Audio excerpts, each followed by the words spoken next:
Hi guys, one Martin says watch YouTubers. They were looking at Kero the Wolf, so let's get into it. One Martinez episode of West YouTubers. We talk about the West YouTubers. They were looking at Kero the Wolf. Boy, don't get to subscribe and clickation amount or his algorithm. So yeah, Kero the Wolf. The background I want to know is that he was a furry YouTuber. So I don't really know much about him. There's no Wikipedia on him. I don't really know his YouTube channel. I know it was terminated, and so you probably think what went wrong. So I have a video by Savik, so I'm gonna play it now. So let's get into it.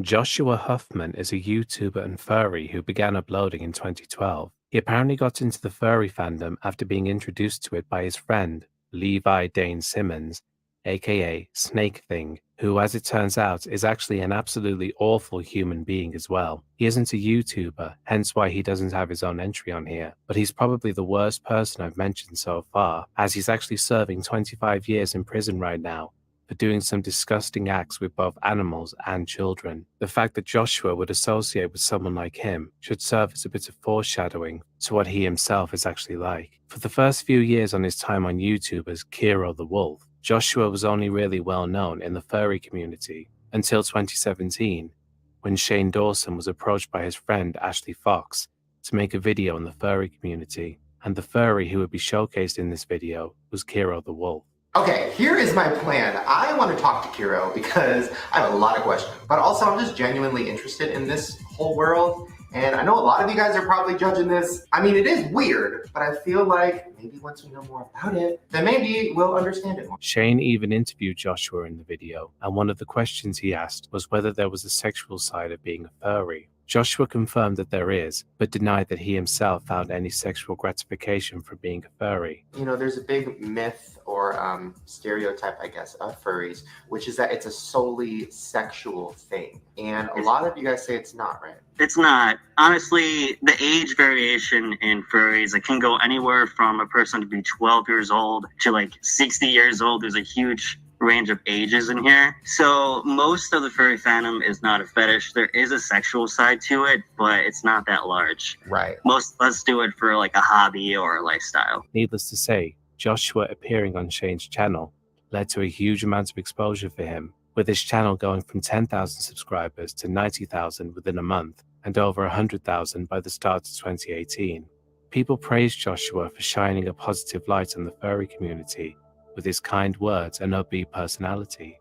Unfortunately, it would later be revealed that Joshua was a fraud and certainly not the good person he made himself out to be.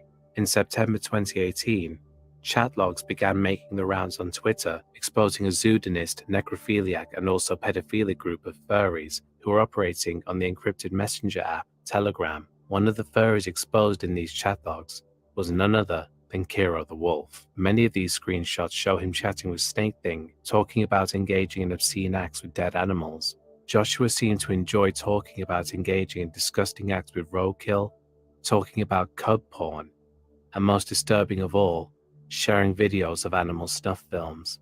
Naturally, Joshua denied that it was really him in these screenshots and claimed he was hacked, and showed a screenshot that apparently showed that his Telegram had been accessed by someone in Iran. However, people quickly figured out that he was lying, as the Kero the Wolf account seen in the Telegram chat logs displayed far too many similarities to the Kero being accused for it to be a coincidence.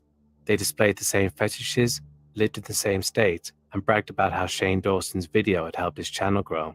Perhaps the most damning piece of evidence shows him talking about a video he'd just made at the time, but hadn't uploaded yet, and shared a picture of the thumbnail. This would have to be a very good hacker for them to be able to have access to Joshua's PC so that they could take a picture of the screen. There's also the stuff about his dog who passed away in 2017, where he talks about it being in poor health at the time and how he felt guilt over what he had done to the dog. Snake Thing, being the paragon of virtue that he is, reassured him that the dog forgave him and probably enjoyed everything he and Joshua did together. Seriously, fuck this guy. Around this time, Shane Dawson privated the video he had done with Joshua, and it was more or less universally accepted that Joshua was guilty of the actions he was accused of. Things got even worse for Joshua when an account was discovered on beastforum.com that shares his birthday, was based out of Pennsylvania, and also posted pictures of the same dog that Kero was talking about in the Telegram leaks. where he was discussing what he wanted to do to it.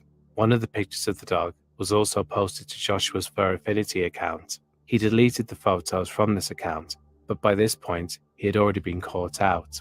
With this, Joshua had no way of denying the allegations against him anymore. His associates that were actually exposed with him in these leaks were actually even worse than him.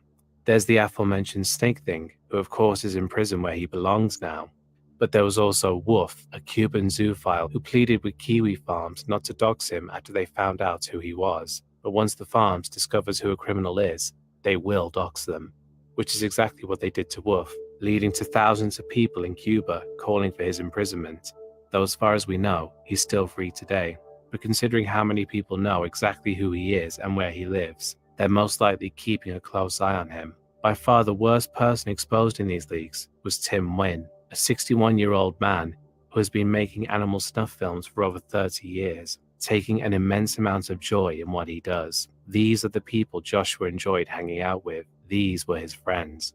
I wish I could finish this segment and say that Joshua was reported to the police and was sent to prison where he still remains to this day. Unfortunately, that's not the case. While all the evidence was sent to the authorities, including a video from 2014, where Joshua filmed himself abusing his dog, the statute of limitations of bestiality in the state of New York, where he is currently living, is 2 years, and by the time the evidence was given to the authorities, it had already been 4 years since Joshua committed the acts he was exposed for.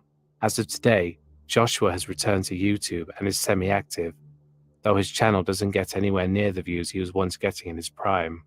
And he seems to remove all comments criticizing him, since all of the comments on his videos are positive, including this lengthy comment made by a channel called Protector of Furries, Kero, who is most likely just Joshua on an alt account.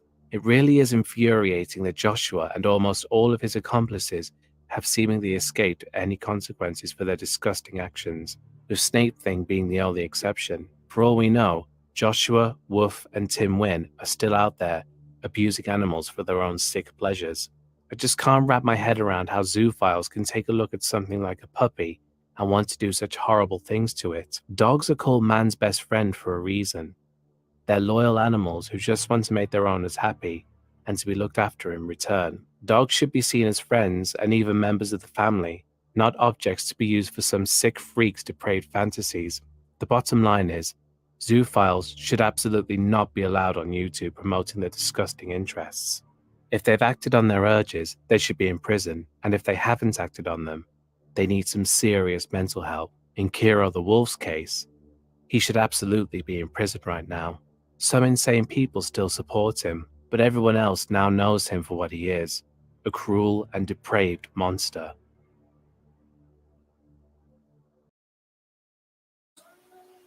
So you're probably thinking, where is he now? Nah, he's still on YouTube. I don't know his YouTube channel. So yeah, final thought. I don't think about Kero the Wolf. I didn't know until Savix did the video. And that's pretty much it. If he actually did that stuff, then I don't really care. I wish he'd be in jail, but given out that he wasn't in jail, it just sucks. But yeah, so I mean, yeah, I wish he would be in jail, but yeah, so guys, so much for my videos. My next one.